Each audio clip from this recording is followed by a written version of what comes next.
It's that time of the day, and it's time to break down the bosses of AM2R. While some of the bosses are the same in name, most, if not all of them, has been changed with the inclusion of new and exciting bosses. It is time to begin. Alpha Metroid. Hatches from the Larva Metroid after undergoing a metamorphosis. They have been changed from the original and can now only be hurt by getting hit at the nucleus, meaning you can only hurt the Alpha Metroids from below, since they got a thicker shell that protects them from missile fire. They now have 3 fangs and a horn, and they will attack you by charging into you. Still very easy to fight, and you can easily stun lock them, making their boss fights a joke. Ancient Guardian. As you try and leave the Golden Temple, you enter a small room that is just a hallway. As you run through it and enter the middle, 2 structures will fall down and block each exit, getting you stuck inside. The ceiling above will open up as the structures get spiked. The Ancient Guardian arrives in and the boss battle begins. This caught me out of surprise and scared me the first time I played the game. Ancient Guardian is not the most difficult boss fight, but it can be a bit tricky until you learn its attack pattern. Each attack has a color, and there are 4 different attacks. Purple, which shoots 6 purple fireballs in a reverse arc. You can hide under this attack with a morph ball, and the attack has a short range. Yellow, which makes it spit out a single fireball that drops on the ground and burns the ground. This attacks cover the entire ground, so either jump over the ground fire or spiderball the ceiling. Green, which makes it shoot 6 green fireballs that fall to the ground. It has the same range as the purple attack. Blue, which makes it shoot twin lasers directly down. The Ancient Guardian will move around at the ceiling, and when the eye glows from red to purple, yellow, green or blue, you know which attack it will use. Just shoot the Ancient Guardian with charge shots or missiles until the spike walls move closer and closer, until the Ancient Guardian blows up. As the wall gets too close, it will stop using the yellow attack, since there aren't enough space to jump over the flame. Arachnus. The fight against Arachnus has changed completely. You now enter a room and you get locked inside by a grey door. All there is inside is a Chosen statue holding absolutely nothing. Wait a few seconds and the statue starts crumbling until the Arachnus jumps out from within it, breaking it apart. It has a new set of attacks and a new way to damage it. It will jump into the sky and turn into a ball and charge towards you. As it lands, you have a small window to shoot it with missiles. You will only be able to hit it in the face. It will also shoot out fireballs towards you that will create flame pillars after it lands on the ground. After you shot it enough, it will shriek and turn itself into a ball, going back and forth in the room. This is where you go into the morph ball and start planting morph ball bombs, making Arachnus bounce upwards, up until it hits the electrical coils, which is the only way to truly damage it. After taking damage once, it will make a small charge and swipe its claws towards you, creating shockwaves that will either go straight, diagonally up or down. Its fire attack will also be faster and more fireballs will be shot. When you have shot it enough, it's time to plant morph ball bombs, and after it has hit the coils, the third and final phase will begin. It's good to note that the 2 layers of coils disappear each time the Arachnus takes damage. Now, Arachnus will start spitting out a green fireball that will bounce around the room, creating green flame pillars. It can still do the shockwave attack as the ball bounces around. Plant morph ball bombs for the 3rd and final time as Arachnus dies after hitting the final coils in the wall. This boss fight can be challenging, but a calm mind will take it out in due time. Gamma Metroid. After killing all the Alpha Metroids within the Hydra Station's Metroid breeding grounds, you will return back to the room only to be greeted with an Alpha Metroid with closed eyes. The Metroid grows bigger and evolves into a Gamma Metroid. Gamma Metroid's design looks almost the same from the original, with the exception of its legs. It has now grown 2 extra legs, but skipped leg day entirely. It still shoots electrical beams from its mouth in a fixed swipe, but unlike the original, it moves in 90 degrees. With its small legs, it can grab onto Samus to damage her by electrocuting her and throwing her on the ground. They will also charge into you to damage you. Just like the Alpha Metroid of AM2R, the Gamma Metroids can only be hurt from down below. The Gamma Metroids are a little bit tougher, but shouldn't give you too much issue, still as long as you keep yourself below the Gamma Metroid and make sure to avoid the electrical attacks. Torizo! Just like in Super Metroid, it plays tricks on you, but this time it has a space jump instead of the morph ball bombs, and it's on the left side rather than the right side. You still get locked inside the room after trying to leave with a space jump. The statue will open its eyes and look at you before closing it again. Then the statue will drop piece by piece, revealing the mechanical Torizo inside before the wall behind it moves back and it rises for the boss battle to begin. It will slowly walk towards you. It can easily be hit by missiles and beam weapons. It will attack you by jumping backwards, shooting yellow projectiles towards you in an arc. It will swipe shockwaves towards you that move in wave beam arcs. The Torizo will also attack by moving faster, walking into you. After shooting it enough, it will take an arrow to the knee and start exploding. This is just to fool you though, as phase 2 of the battle begin. The ceiling will rise and the Torizo will start floating before extracting its wings. It will start flying around the room and the floor will slowly turn into spikes. It now attacks you by spitting the yellow projectiles directly towards you instead of an arc. It will also charge towards you as it flies from the side of the room really fast. It will also shoot out eggs from its chest hatch. Destroying the eggs will give you missiles and health drops, but if you don't destroy the eggs, they will hatch into small flies that will attack you. Damage enough and it will blow up. This is a fairly easy boss fight and it shouldn't cause you too much issue unless you aren't used with the aerial movement of Samus yet. A tester! The tester has a surprise factor to it and some unknown build-up. As you enter the burning tower, as the area is called in AM2R, everything is shut down at first, so you make it through this structure until you reach the central core and use it to activate the entire tower. As you work your way out, you are attacked by various robots with beam shields that foreshadow the boss fights to come near the way out of the tower. As you enter the boss room, the door is quickly locked and the camera pans up to the tester which activates. This is a vertical boss fight and yet another boss fight that takes place in the air. You can use automatic platforms as platforms for a short while before they drop you down. The tester has a various set of attacks. It can extend its beam shields to attack you like a spinner moving up and down the room. It can activate blue laser cannons that shoot lasers in a fixed direction as well as shooting homing missiles. The cannons can be destroyed just like the beam shields can be destroyed by the missiles. There are also a pink wave beam like attack pattern the boss can utilize in order to try taking you down above or below it. Once all the beam shields has been destroyed, phase 2 begin where you can damage the core using your beam weapons. In this phase, it will attack with green lasers that move around the room in an anti-clockwise order. Destroying the laser cannons is the easiest way to avoid this attack. This will continue as you keep attacking it, and it will sometimes switch back to homing missiles and the green laser as you destroy its cannons and attack it. Once the core is destroyed, it will blow up and you will have won. A very fun boss fight that is sure to be challenging the first time you fight it, unless you have mastered your aerial recovery movement. One of the most enjoyable boss fights in the game. Zeta Metroid! Things have changed compared to the original Zeta Metroid from Metroid 2 Return of Samus. Zeta Metroids are still the third evolution of Metroids, and the first you'll encounter will have you see it shedding off its Gamma skin lying on the ground.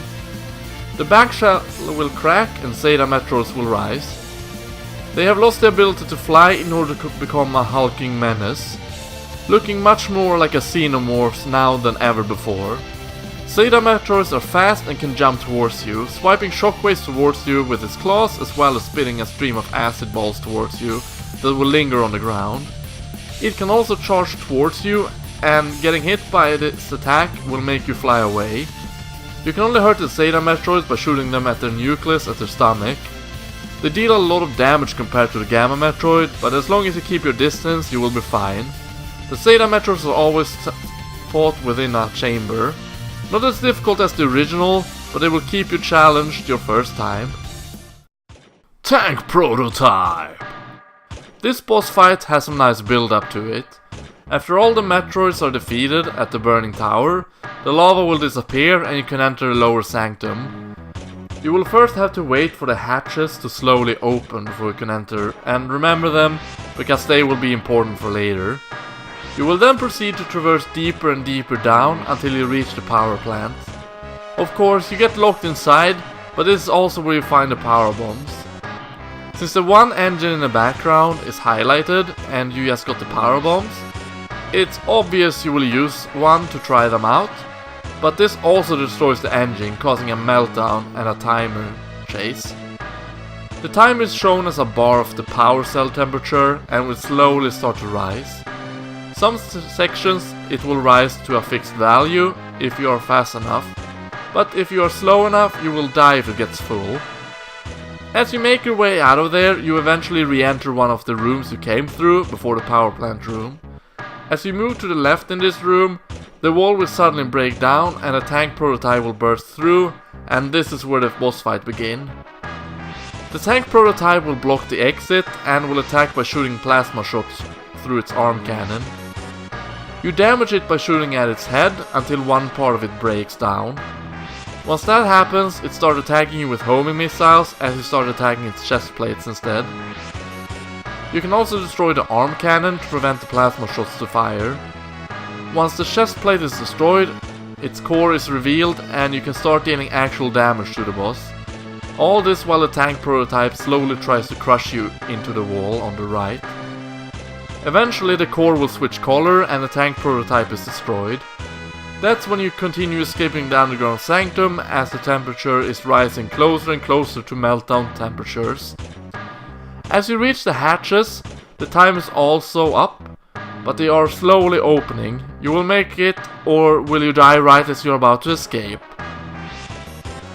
As the final hatches is about to open, the meltdown explosion occurs and you are thrown out with all your energy drained.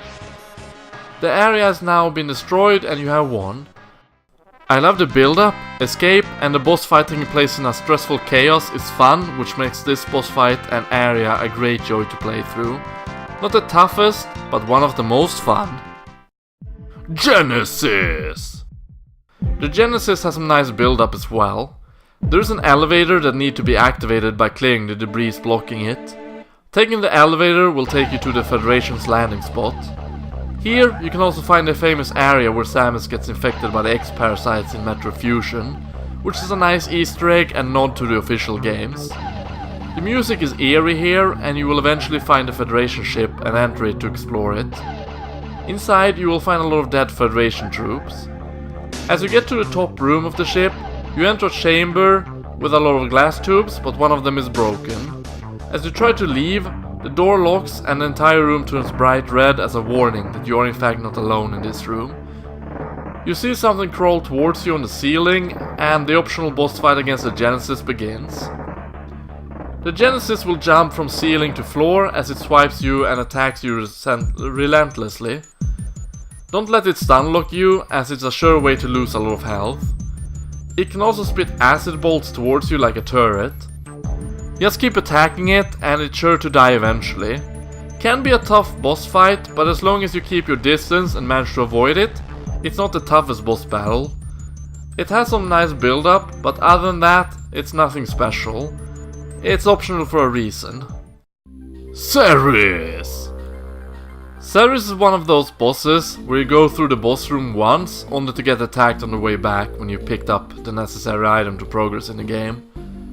When you enter a room, the camera quickly pans towards one of the tubes where Ceres will enter the boss arena from. Ceres is another throwback to Metro Fusion, as that game mentioned that the Ceres was a creature originally coming from SR388.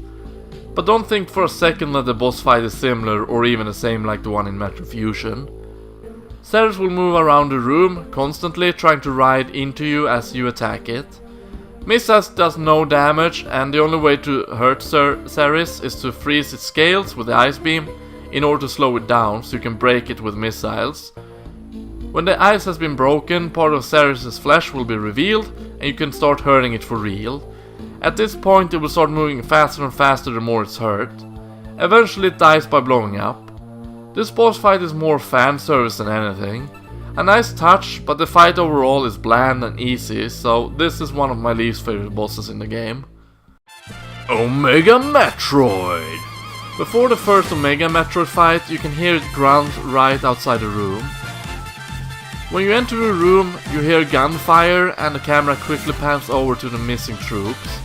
Funny enough, they shoot at the Satyr Metroid that grows larger and evolves into Omega Metroid. It swiftly kills the soldiers, which didn't get a chance to read the latest issue of the Donald Blade. The Omega Metroid is the 5th Metroid evolution and peak evolution for the Metroids. The Omega Metroid can't float either, but they've gotten much stronger and more dangerous. You need to shoot its nucleus in order to damage it, but it's well protected.